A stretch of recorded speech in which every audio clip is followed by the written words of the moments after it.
The provincial government has proclaimed this week Women Entrepreneurs Week. The goal, of course, is to recognize the role women entrepreneurs play in shaping Saskatchewan's economy and business community. 21% of Saskatchewan's private sector businesses are majority owned by women. Today on Blue Sky, we're going to chat with some of these business owners. Each of the women are in a different place on their business journey, but they speak highly of the network of women that supports their work. Speaking of support, we'll also learn about what Women Entrepreneurs of Saskatchewan is doing. For nearly 3 decades, the nonprofit has been helping with advising, financing, mentorship, and networking, as well as training opportunities. It's clearly working because it has more than 800 members across the province. Today, we're celebrating the hardworking female business owners in this province, and we also want to hear from you. Want to shout out a great local female-owned business? Call 1-800-716-2221 or email bluesky@cbc.ca.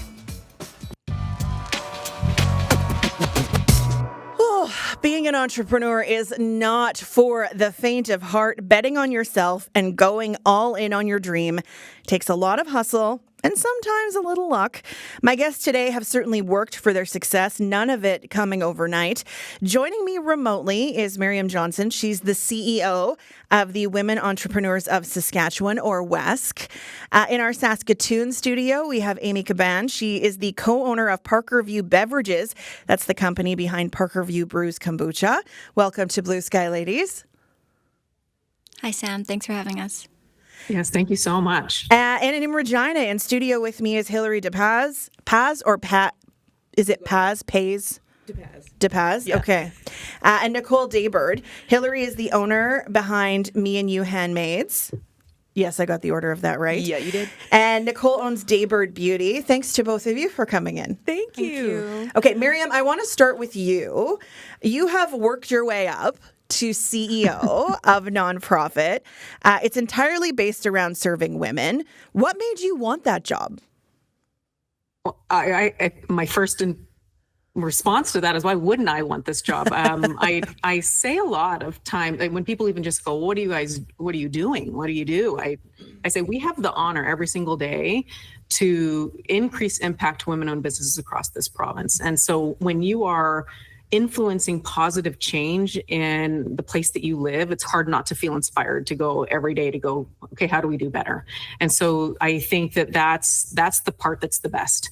Then when you actually get to go and meet every single individual woman that you know, and that's at least the goal of ours, that you have the honor of serving, it's hard not to just absolutely adore what we do. Tell me about Women Entrepreneurs of Saskatchewan, as succinctly as you can, because going through your website, there's a lot. You do a lot. Sure. It takes a lot to run a business. But Women Entrepreneurs of Saskatchewan, we just launched our 30th anniversary. So as of April 1, we are now in our 30th anniversary year. We are so excited that we've now been assisting, women for that long. It started with, 15 members, a volunteer board. We're bringing some people together this weekend for our gala, and they were even saying, they had donated cookies, and they were trying to go and pitch to the federal government on how do we support women better. But truthfully, the reason why our organization exists is because, it's really, society's changed so much in the last, 40 years, let alone 100 years. When you actually look at the amount of change for gendered roles, it's quite staggering. Mm-hmm. But our existence came in because women were having a lot of trouble accessing loans, the financing they needed to start their business. And a lot of that was due to systemic issues that had been around. I mean, women couldn't even receive a loan, let alone, till 1988, could a woman even receive a loan without a male cosigner? So we had a long time before women really were given the flexibility with their choices in life to go and do what they actually wanted to do. And when you look at 51% of the population, that's where economists all of a sudden went, wait a minute, what if we help women start and run their business rather than, keep everyone in a gendered role? And what if we actually said, hey, women, as over half the population, we want to help you now. And so WESCs, and there's provincial organizations across the country that now have been designed to help any scale of business, whether or not it's startup or it's growth or it's scale, you start to look at that ability to actually reach their success, whatever that success may mean. Sometimes solopreneurs happy right where they're at. Sometimes people are going, no, I actually want to get to where I'm reaching much larger markets. So that's where we come in, just to try to find those supports. Tell me about the gender entrepreneur gap. Where does it stand now compared to where we came from when women couldn't get a loan without a cosigner in 1988? We have made some progress, but it's actually been very slow progress. And, if you go and research or even do a Google search on progression in women entrepreneurship ecosystem, you're going to see that there's been a considerable stall in the last 20 years. And our government has tried to look at that. And I like to look at it when I go and dive in and do the research, it's due to the fact that there's so many options now to women, which is a great thing. It's not now you're, taking care of the children in a home or a business, owning a business. Women now have a multitude of options. And so as opportunities came to women, they had a choice. And so business ownership is one of those choices. So we're still only sitting at, 18, every year kind of ranges between 18 and 20% within Canada, and Saskatchewan is similar there. We kind of hit at 13, 15%, but they had a late start. And so they're still trying to grow and scale. But yeah, it's something that we're still working on. Mm-hmm. What's one thing you hear most from business owners after they get connected with WESC? Like, what difference is the most common one from the get-go? Well, financing is always the major pain point, so, how do they, and also, and educating on, not actually utilizing a woman's savings, but, educating on, taking out a loan rather than saving your own cash that you have worked so hard for and utilizing business funds to run that business. And so, that's one. But the other is the fact that it can feel isolating. And so a lot of times our organization is asked to bring women together.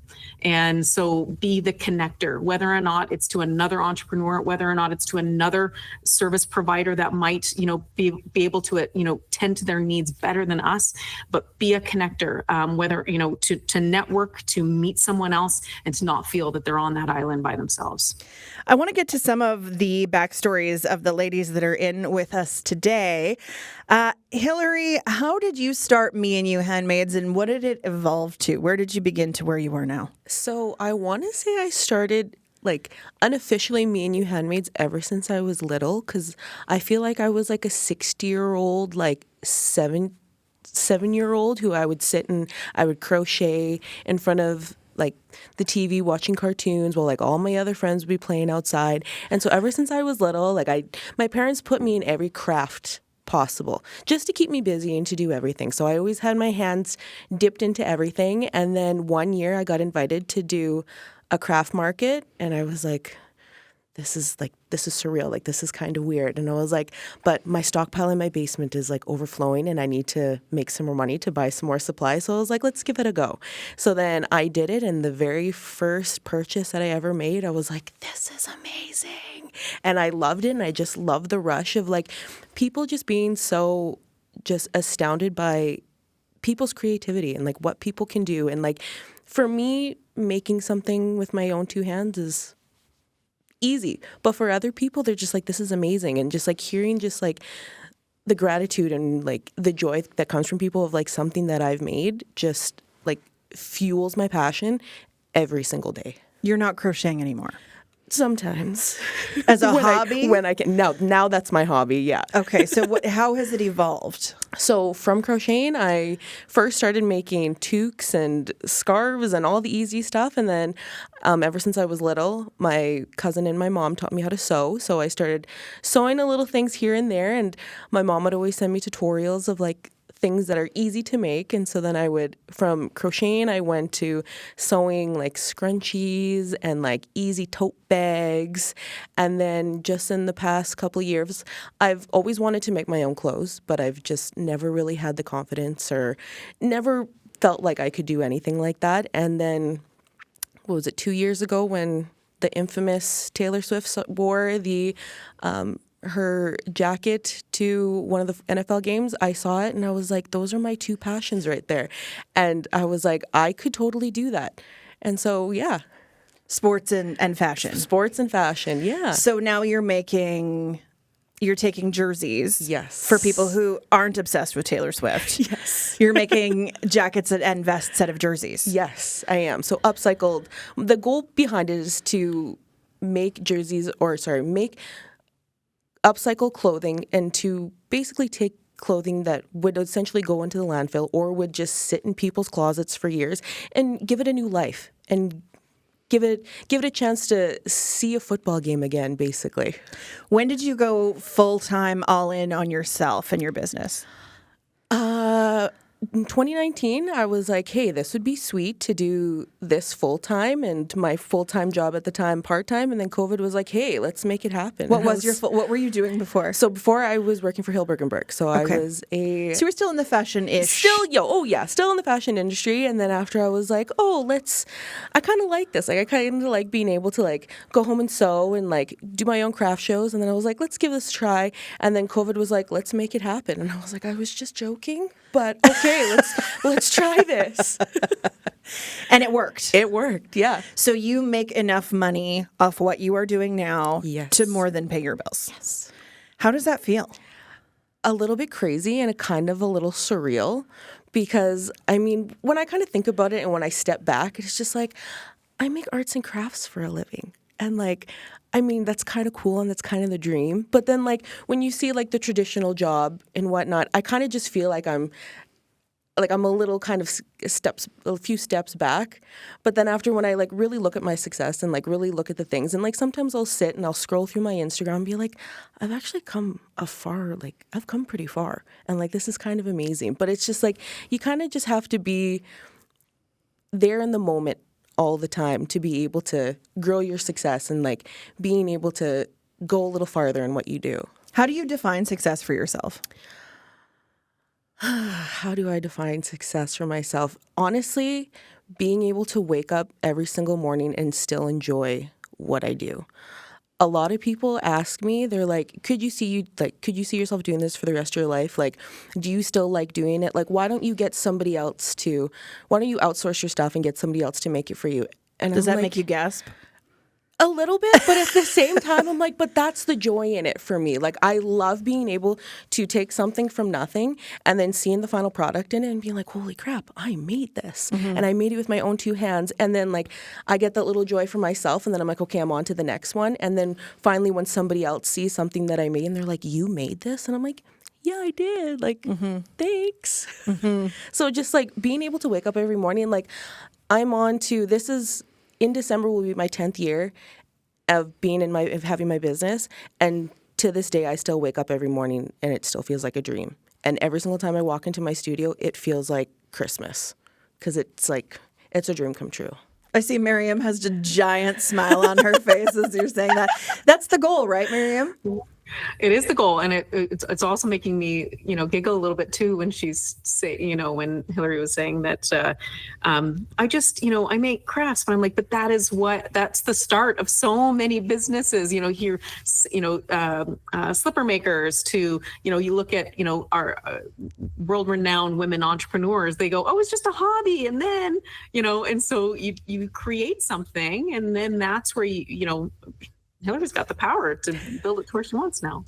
Amy, your business started out in your kitchen to move things to one of our other women entrepreneurs. And it started from a place of you didn't like what else was on the market. And you found a solution for yourself. Do you want to tell us the story of, I want to say this right, Parker View Brews Kombucha? Yeah, you're right.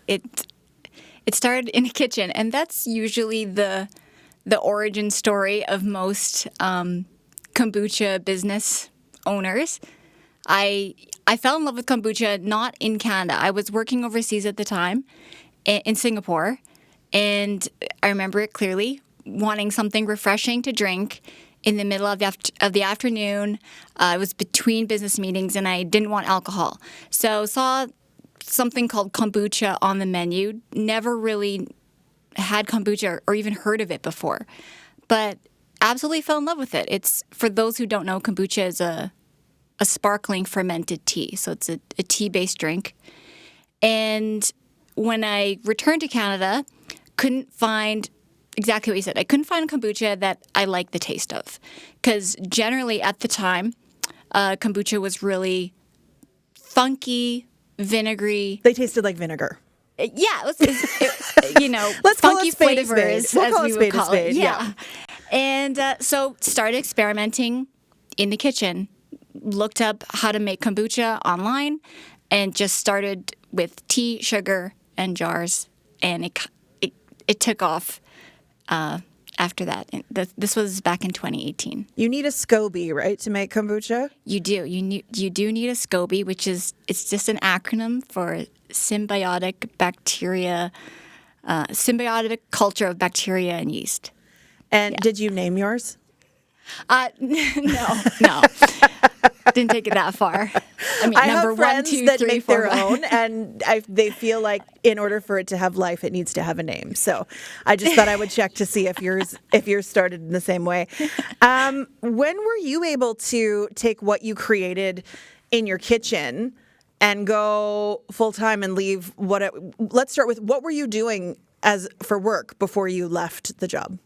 I had a full-time job at the University of Saskatchewan, and so it was very comfortable and go to work 9 to 5 and very straightforward.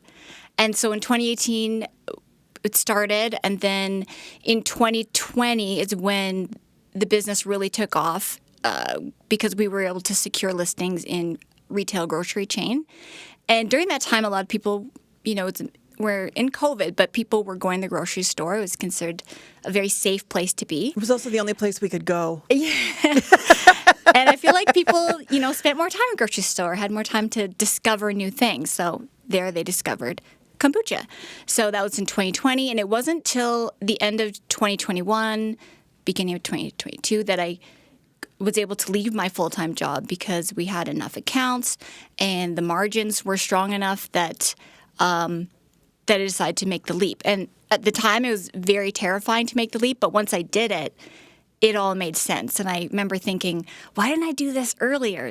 If I dedicate all that time and just did the jump. But yeah, 2022 is when I did it full time.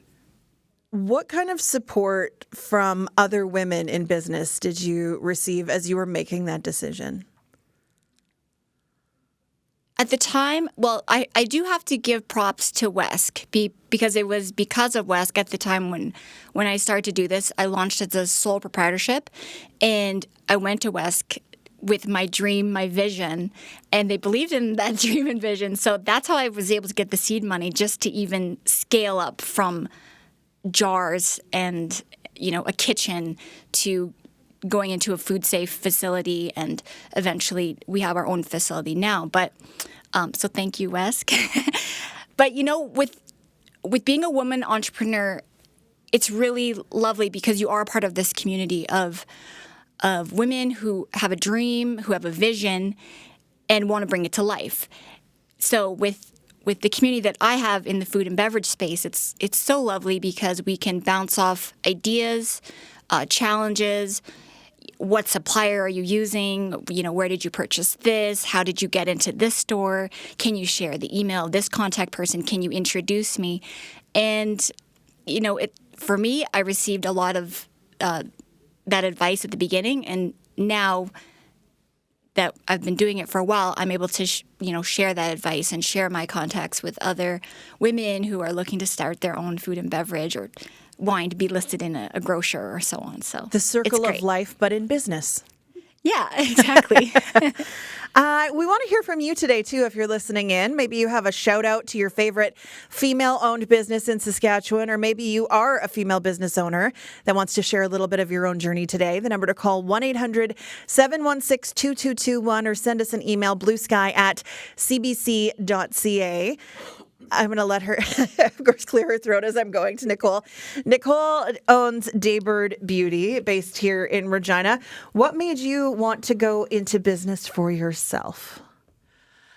So it was during COVID, and I've always been a makeup artist since as long as I can remember. And it was eyelashes. So I've always loved wearing lashes, and I was having a hard time finding like good quality, affordable lashes. So I have a health research background, so I did some research online, and yeah, it just really was born from there. And what kind of uptake did you have in the beginning? Wow, it was really, really special. I feel the way that I launched my products. So I started out with the Cree collection. So there was 10 pairs of lashes named 1 to 10 in Cree. And I started, I believe it was November 1st, number 1, Payak.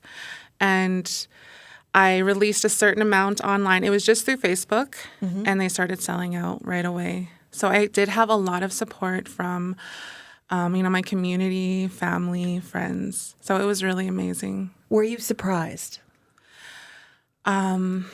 Yes and no, just because I was so passionate and I knew that I was prepared and I had built a team and I had all of these women in my life and they wanted to be a part of it and they were modeling the lashes for me. And yeah, it was just really, really amazing. I'm Sam McCagg, and today on Blue Sky, we are talking about Women Entrepreneurs Week in Saskatchewan. It was declared earlier this week by the government of Saskatchewan, and we thought it would be a great opportunity to talk to some local women-owned businesses to learn about their journey through getting to where they are today and the successes and challenges they've had. Nicole Daybird owns Daybird Beauty. We were talking about the lashes, but your business has grown to be so much more than that. Tell me about the evolution of Daybird. After the lashes, I started carrying more beauty products. So I have 4 different styles of handheld mirrors, then the self-defense keychains. And then I saw a need in community. There was a lot of youth that really wanted to get into the beauty industry, but they didn't know how. And so I got asked to do some workshops, and it really just grew from there, like word of mouth. So I've been doing these workshops, holistic beauty, on reserve for just over 2 years now. And what are those like? How did the days go, and who is coming to them? Okay, so they've been so amazing. Usually about 20 youth and, male, female. And the first thing I noticed is these youth are so shy. When we're doing introductions, they don't have that confidence in their voice. So I have a theater background. So we play theater games and I try and get them out of their shell. Then we do a vision board, but it's one that I created. So it's like a hybrid vision board with a medicine wheel. So it really helps them, with their goal setting, affirmations, and just staying balanced. And so we do that activity together. And I feel like that really gets them excited and, they start dreaming. And then in the afternoon is when we really get into the makeup. And a lot of the youth love makeup. They love the super long lashes. Oh, they do. I have a 13-year-old at home. Skincare, Yes. beauty, all of it. They're very into that. And they are so talented. They blow me away. Like sometimes they'll come to the workshop full glam, and I'm just like, wow. What can I teach you? Yeah, what can I learn from you? And it is like that, yeah. What do you learn from working with these kids? What do you take away from it? Oh, they give me so much, drive and energy. And I just get so excited for them because I know what it's like to be that age and to be very shy and, not being able to really dream. And so that's why I like to teach them all of these skills that I've learned along the way. I'm 40 now. And, if I can help them to start dreaming and believing in themselves at this age, then I always tell them, you can do anything that you put your mind to. Anything is possible. I'm a big believer in manifesting. I do a lot of that. And I show them, this is my vision board from last year. All of this came true. And, if I can do it, you can do it. Part of having a vision board, too, is keeping those things you want right in front of you all the time Yes. to remember what you're working towards. True. So as much as some people think it's just woo-woo and it doesn't do anything, it keeps you focused on the goal, which I think has really worked out for you. You just recently went all in on yourself. Yes. How is that going? Oh, wow. It's been quite a ride, like scary. So yeah, just the beginning of the year in January, started doing my business full time. A lot of changes too personally. So I have 4 children and, just keeping that balance. But it's been really, really great. I'm really excited for the summer. Our plan is to hit the Powwow Trail and to sell my products out there, just to meet more of the community, get my name out there. Tell me about you also, because you don't have a business background, you've just enrolled in a course. Tell me about that and how that's been working for you. Yeah, so same time when I decided to go, doing my business full time, I was researching online. And then I just stumbled across this course, and it's all online. It's for Indigenous women that are in business, and it's small groups. So there's a group of 10 women from across Canada. And, we come together every week. It's a 6-month program, and it's like a crash course in business. So everything that you need to know, and then just also meeting all of these amazing women, Indigenous from all over, and it's also instilled in the traditional values and beliefs. I've done a lot of crying. Like we have a lot of healing. Mm-hmm. We do. We meet every week on Zoom and just kind of talk about everything. Tell me about the female support in your life, because you have elder support, but then you also have women in the business community. What's that been like for you? Well, I come from a long line of very strong women in I my love family. when people say that. I love that so much. Yeah. So that support has been amazing. I have to give a shout out to Nimama, to my mom. She actually really believed in me from the beginning, and she gave me my first small loan to start. That's really special. So she must be so proud that you're now running your own business full time. Yeah. She's a huge inspiration to me too. She's a CEO, and she's always had that boss mentality. And So you come by this honestly. yeah. Okay. Miriam, you're listening to all of these stories of these like strong female business owners who are all doing very well. What do you take away from these 3? Well, you asked me right off the bat, why do I like what I'm doing now? And this is a beautiful example of what we get to do every single day, so hearing these stories. But I think that, the uniqueness in all of these they followed a passion. And I think that is a theme that we see just even in the ecosystem, is that, when you have the ability to monetize a passion and create a business out of it, like there's no greater freedom than that. And so, having business ownership as an option, and I really appreciated Nicole even sharing the fact that there are programs and supports. I mean, there's actually many. It is nearly countless. And so when you really want to look and for unique sectors, so I mean, Indigenous has a lot of individual programs. Some are national, some are provincial. But if there's any type of pain point that any business owner has, there are supports out there for them. So, but I love hearing just the success. I like the fact that all 3 of these businesses are on an upward trajectory. Like this is where, I would love to talk in 2 years' time and then go, do you remember when we talked? Oh, yeah, now. What advice, Miriam, would you have for women who might be listening in and they have this great idea or this great business in mind, but they're stuck in a job that they don't really like, and they have no idea where to start? Well, I think that Amy had a beautiful example of how she, actually started Parkerview Brews while she had a job at the University of Saskatchewan, right? So many stories that we come across actually end up being you have a 9 to 5, you've got a side hustle happening.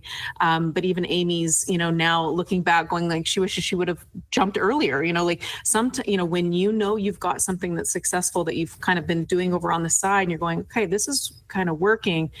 There are countless stories that we hear that people actually go, oh, I wish I would have done a little bit sooner. It is scary, but you can even give yourself a temporary look at going, okay, I'm gonna do this. I have a window in my life that I'm gonna go all in here for the next 6 months and see how it goes. I'm gonna give it 1 year. I'm gonna, so, I think that that's one thing that I've heard with all three is, it is a leap.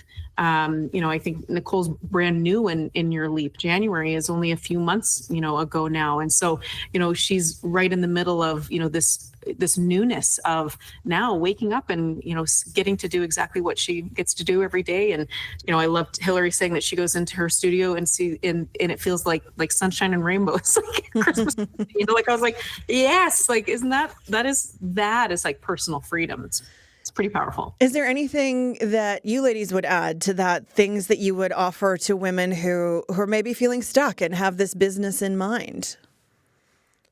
Take the leap. It's scary. And I mean, at the beginning, you will feel alone, and it is kind of lonely and isolating. But once you take the leap and ask for help, you quickly realize that everybody is all paddling in the same boat, and we all want each other's success. And it's just like, you kind of, like, a lot of stuff that I do a lot of markets. And at the end of the day, one of my favorite things is like going to each of my maker friends and be like, how did it go? And this, that, and everything. They're like, oh, today was such a good day. And like, nothing warms my heart more than like seeing someone so excited that they're living their dream, and that other people are really appreciating their dream. And like 5 years ago, Hillary, when I went to markets, I was really shy, and I was scared to talk to people. And now, as soon as I get to a market and I see a face that I've never seen before, I like lock eyes and I'm like, do you want to be friends? I'm like, I love doing markets. Do you love doing markets? Like, let's be friends. And so it's just like, it is a little lonely at sometimes, but know that you're not alone. And there's so many women out there who love to help, and like, we're all in this together. How important are those markets to your business, to that point? Like Nicole was talking about how she wants to do the powwow trail this summer. That's like a market. You've made the majority of your success in markets before you moved into fashion. How key are those markets, not just for sales, but for networking? Incredibly. Like, as soon as I was just at a market this past weekend, and there was a lady who came with her mom, and she's a little bit older, and she was making stained glass, and she was showing me pictures of them, and I was like, this needs to be out there. I'm like, you need to go out. Like, people, it's astonishing how much people appreciate art, and how, like, when people see the things that you make and just the joy it brings in their face, it's kind of just validating that you're just like, I'm on the right path. Like, this is what I meant to do. And just the feeling that you get every single time. It's so important for women to realize that, like, what you do, I mean, it started out as a hobby. It can grow into something big, and you just have to take that little step. And there's so many women out there who will be back to support you. Amy, did you start in markets like so many smaller local beverage companies do, or were you able to get right into grocery stores once you had a product you liked? We did start in markets. We started in a farmer's market, actually, just to test the concept.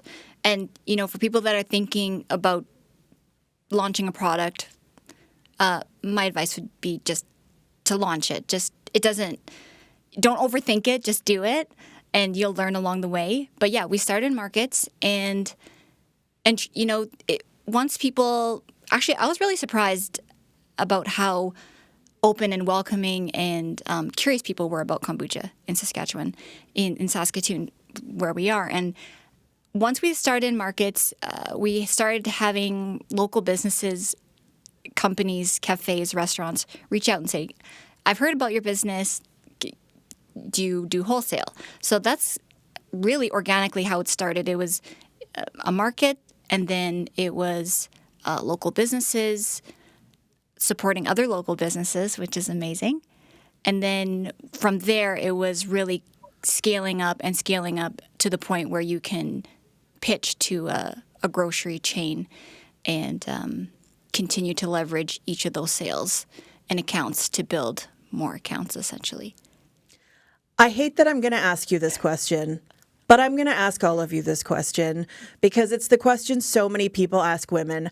How do you balance owning a business with your family? Nobody asks men that, but I'm going to ask you the question anyway because you are female-owned businesses. Many of you have kids. Yeah. Miriam, how do you balance being a CEO with being a mom? I ask this tongue in cheek, but I'm also asking the question. I have 3 teenagers in a provincial organization that I have the honor of leading. But I have a saying in my life, which is everything is figure outable. And because I don't believe that there is ever a balance. I think balance is actually impossible, but I think I just have an attitude that everything's figure outable. As of yesterday, I had to message you because, I was going to be in Saskatchewan. You just go, everything's figure outable. Oh, yeah. Let it go. Track meets pop up. Okay, I'm going to adjust this. Everything's figure outable. I don't let myself get too tied up in it, or I think that it would end up. It does start to get to you, I think, a bit. So you just go. I'm gonna figure it out, and you do. Nicole, what about you? I have an amazing partner. So he really picks up the slack when things just feel like too much. Also, my son is 19, my oldest son. So he also picks up some slack, I hope? Yeah, he still lives at home. He just finished his second year of university. Nice. And yeah, it's kind of like a little live-in babysitter. What does he think of mom having her own business now? He loves it. He's actually in university for business. So you're modeling the next generation the way your mom did for you? Yes. Did you realize that you were doing that? No, I no. I felt like I saw the little thing go off there. Amy, what about you, balancing this business and your family? Yeah, so we have a 9-year-old and a 6-year-old at home. And, it's a lot of juggling of everyone's schedules. But I think for me, what works for me is really balance, finding harmony in our family and our business together. So it's about setting boundaries, saying no to those work emails, because the kids are so small and this window of time we have with them where they want to spend time with us is short. That's true. So for me, I've learned that I need to set a boundary for myself of this is when I stop the work and this is when I'm mom. So that's really worked, great for me. And our 9-year-old is our daughter. She's 9, and she's now understanding what it's like to run a business and, understanding what mom does as a CEO. And I really I love sharing that experience with her as she's growing. So, Hillary, you don't have kids. I don't have kids, no. But I wanted to talk to you about something that Amy talked about, which was boundaries, because you're in a business where your friends could ask you for a lot. Oh, yeah. And you all probably experience that. Favors, when you start having some success, people might ask you for things that they never would have asked you for before. How do you set those boundaries as a business owner? So at the beginning, of course, I got a lot of, can you do this for me? Can you do this for me? And I think one of my things in life is I just hate disappointing people. So I always want to say yes. And then after a while, I think once, some of my friends who would be like, oh, I really want to help you out and do things, or they would kind of watch my Instagram and see the things that I do in the day. They're just like, whoa, you do a lot. And I'm like, yeah, but I still want to make it work. And so now it kind of has turned into can you do this for me, to what can I do to help you? I see that you're so busy, and I have friends who want me to hem their pants or help them do a craft. And instead of me doing it for them, now they want to come to my studio and watch me do it or help do it with me. So they see the process of what goes into making something. Have you ever thought about offering classes to people? I thought about it all the time, but it kind of makes me nervous. Miriam, what would you tell her? Do it, take a leap. Have you not heard what our whole theme today? Yeah. I was like, someone's got to throw her advice back at her. I feel like we just had this conversation and she was the one saying take the leap. What about you, Nicole, when it comes to lashes? And you say your friends are modeling them for you and stuff, but how do you draw the line on what they pay for and what you give away? I love doing trades. So a lot of times it's just, trade for promo. So yes, I'm giving them the lashes, but they're modeling and they're doing work for me. But I'm very generous and I love to give stuff away. And that's where my mom will be like, quit doing that. You need to make a profit. But I don't know, my experience has been people have been so amazing and generous on my website. People are always giving me tips. And I'm just like, okay, well, I'm going to give you some free product then because you gave me a tip. You could just say thank you. Yeah, that's what I need to learn. But the thing is like that is hard, and especially like when you have like a whole bunch of like all your friends who like support you, you just like you want to give them stuff to say. Like I feel like to giving them something is a little bit more than just saying thank you. So I mean, yeah, it's hard just not giving things away. Yeah. What about you, Amy? You want people to taste your products. You want them. Is your fridge full of your own kombucha? Like if I were to come to your house and open the fridge, is there a shelf? Oh, yes. We have a lot of product that we bring home, and the kids drink it too. But yeah, we are always trying to get our product out there, especially for something like kombucha, right? Most of the people, I sort of categorize consumers or people we meet into three sort of categories. The first one is, I love your kombucha. This is my kombucha that I drink. Great. The second one is, I've had kombucha before. I hated it. Kombucha is disgusting. Okay? That's got to be an uncomfortable conversation when that's your livelihood. And then in my mind, I was like, okay, I got to convert that person. And then the third person is, I've never had kombucha. What is it, right? So whenever we're sampling or doing demos or donating product, it's really to show people that kombucha can taste good. It's good for you. It doesn't have to be funky. It doesn't have to be vinegary. But it is funny because I brought kombucha here to CBC to give to people because I just think it's a nice gesture. It's a shameless plug. But for a product like ours, it's really about getting people to taste it and to experience and to change their perception of kombucha. There are other kombucha companies in Saskatchewan that are locally brewed. Do you have relationships with them, or do you strictly think of them as competition? You know what?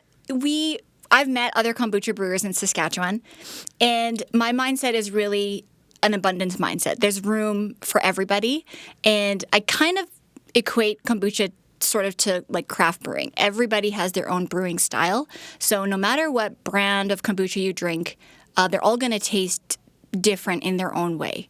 So, abundance mindset. Yeah. I love that. Okay, I have two more things that I want to get through with all of you before we wrap up the show. The first one is we're going to end with some shout outs, and I would love you to shout out your favorite female-owned businesses locally, so start thinking about that. But so much of business is networking. So I would love you, in the spirit of Nicole's manifesting, to tell me, each of you, what is one thing you wish for your business? And that includes Wesk, Miriam. You've got a radio platform. Maybe somebody listening will resonate with what you say. Hillary, I'll start with you. What do you wish for your business? To be able to do this for the rest of my life and to just continue to enjoy it and to grow and just for the rest of my life being able to feel like I'm just living the dream and just to always grow and to always have this creative outlet and to be able to show other people that it's possible. And maybe someone to help you figure out how to put on a class. That too. Big time. Amy, what do you wish, whether it's specific or big picture for your business? Well, right now we are starting our expansion into Western Canada, and that's something that's always been on our vision board, really just to grow this business and to share our joy of kombucha with the rest of Canada. And I think my wish is just to continue doing it. It's so much fun to run a business with my husband, I will say. And I couldn't think of anything else that we would rather be doing that would be more fun and give us that fulfillment. Okay. Nicole, what do you wish for Daybird Beauty? I wish to inspire as many people as possible, especially in the Indigenous community. In the beauty community, I want to to see more Indigenous brands, more women-owned, women of color brands, just to have that representation in mainstream. More people that look like more people so that people can find their confidence that you talked about earlier on. And Miriam, what do you wish for WESC?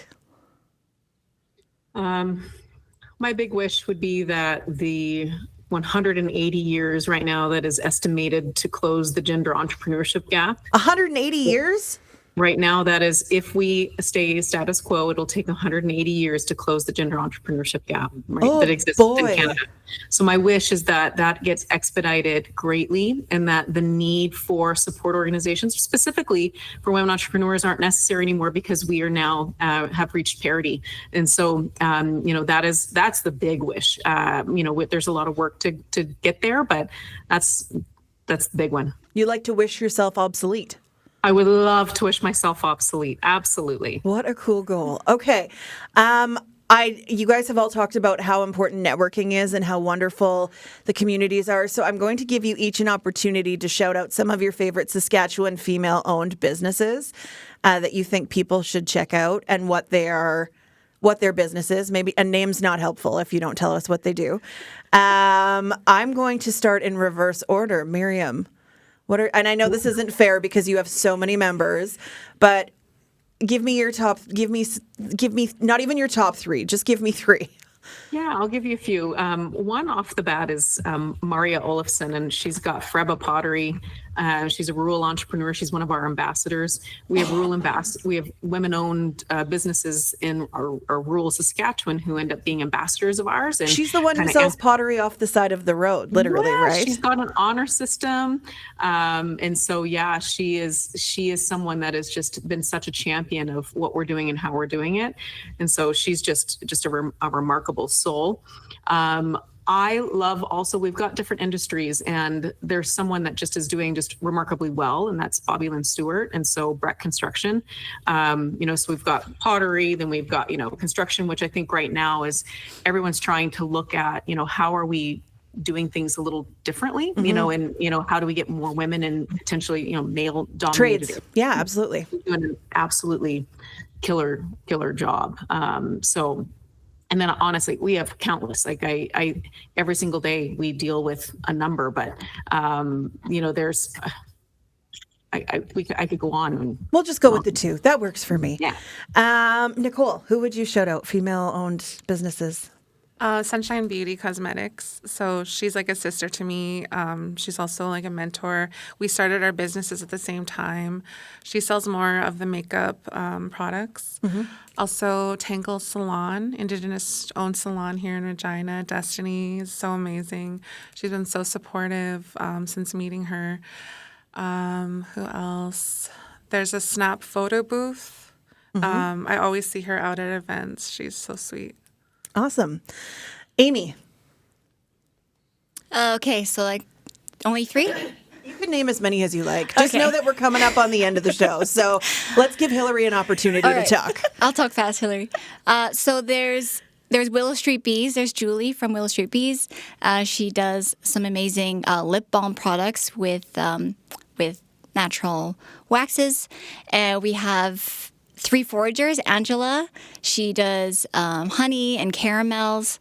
We have Meat Shops, Meat Bar Chelsea. She's does the protein meat bars. Ooh. And I have to shout out Westgate Books, Nikki.